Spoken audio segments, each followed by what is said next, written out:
Guys, ngira ngo murabizi neza yuko n'ubundi umunsi ku munsi mba nabagereye hano ngaha ku kibuga haba hari kubera imikino y'amagare n'ubundi yamabwiye ku kibuga nagomba babwiye mu kibuga cya football cyangwa se cya volleyball cyangwa se indi mikino yari yose mba nabagereye hari gutangira amagare ndetse nkabagera hari kurangira neza 5 kwa 5 kugira ngo ndusho kubagezaho amakuru agiye atandukanye n'undi abari gusohoka hano ngaha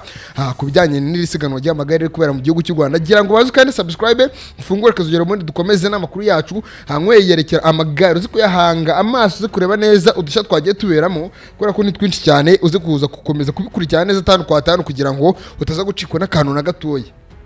Banzu kandi subscribe ufungura kazogera ubundi uze gukurikirana neza ibijyanye n'uyu mukino w'amagare uri kubera mu gihugu cy'u Rwanda kugira ngo ibintu byose bitazagucika bizanyuriramo ndetse n'ibindi bintu bigiye bitandukanye ari amakuru agezweho ndetse n'ibindi bintu byinshi bigiye bitandukanye cyane cyane mu myidagaduro y'igihugu cy'u Rwanda football cyangwa se imikino yose muri rusange yose nzangenda nyabagezo n'andi makuru ari update cyane cyane aho twibana mu gihugu cy'u Rwanda ndetse no mu karere k'ibiyaga bigari muri rusange. Kandi subscribe kugira ngo utazacikwa n'ibigezweho no kuri PPK TV nge ni Mr Irene. Ciao ciao.